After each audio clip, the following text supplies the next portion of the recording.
So Sammy, do you have any advice on the pressures of how to look on social media? Yeah, so what we begin to notice is there's a lot more to ourselves than what we give ourselves credit for, and there's a practice that I do with my body image clients. In accepting themselves, I say, when you close down your eyes, what is there to judge? You know, we see how much pressure we place on the physical, you know, how much influence, or external influence, you know, we absorb unconsciously knowing.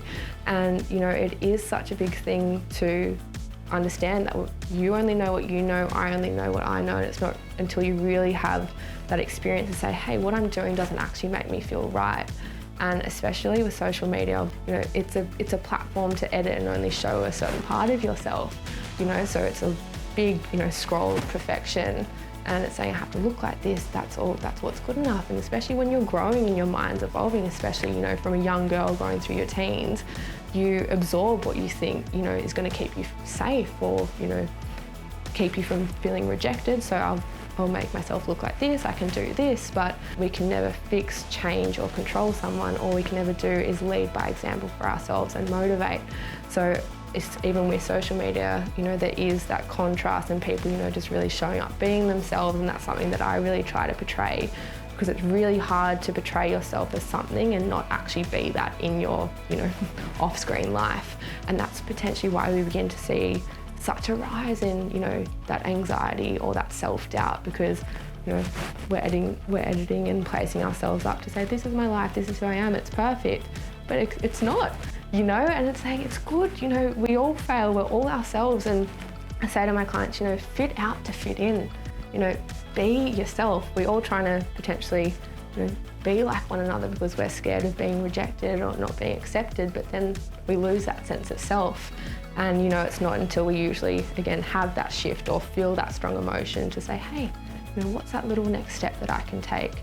So again, if you're feeling those heightened emotions, I always say, check in with your response after you make a choice. Does it make you feel good? Does it make you feel bad? And don't put judgment on it, but just get clear. And like I said before, what is that simple next step that will really respect me? How can I show me in this? You know, make it about you. How would I feel in this? So what I always say, before you make that choice, as after as well, I call the 3 pillars of self-awareness. Get clear in your intention. Why am I doing this? You'll begin to see, oh, I'm doing this potentially for people to like me. No judgment, we've all done it. I'm doing this because this feels me. How does it feel, you know, when I'm in this process? And that could be around your friends, or, you know, at a surf bump or training. I'm centered, I'm being me, I don't prove or please, I don't compare or compete, I'm just me, you know? And then the reflection after is one of the most important ones. How did I feel after that? Like I said, or potentially didn't show my true self in that. So it's that continual learning. We've got to be very persistent and compassionately consistent in making those shifts, because it takes time for new habits and new beliefs to form. But, you know, you just got to really stay true in creating that intention, because I think that intention out of anything is really where you feel centered and confident in making choices that really respect you. Do you have any advice on how to keep motivated during COVID-19? Yeah, so I've been doing this practice with my clients and myself most days actually. It's called simplistic choices for you. So as we were talking about before, you know, we've been seeing how life has just been filled with going and doing and keeping up, and we've had that time to sit back and reassess, being like, oh, I see how much, you know, my energy's moving forward, but, you know, I'm here, what can I do with it?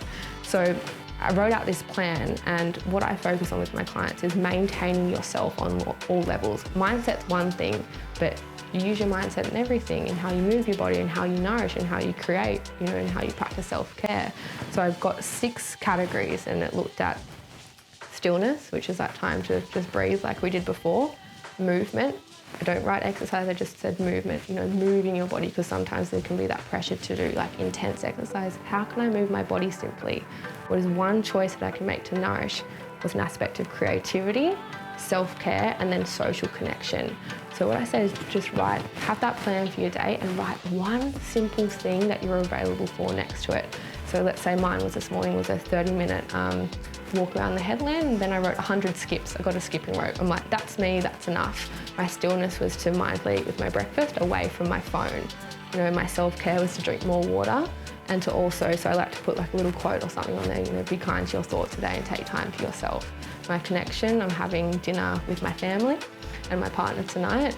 My creativity is to read my book. You know, so we do realise that how much is available in our day, but usually it's packed, and we put these, you know, we make these lists that are from like the floor to the ceiling. We get angry when we don't do them, but you know, we end up doing things that we don't enjoy. So this focuses on really asking yourself, what is it that I'm available for today? What is it that I enjoy? What is it I want to do today? So again, you're focusing on the intention instead of the expectation. And you know, I have clients do it, be like, oh, I've actually done a lot. You know, I've made time for myself, but usually we're making those choices for work or achieving something that's usually result-based, but how long are we actually enjoying it before we go to the next thing? So this is that little accountable task to say, hey, this is something for you on all levels beyond your work. And it's a really nice practice to just look after you, especially since being home. Yeah. Thanks for watching. Make sure you like and subscribe.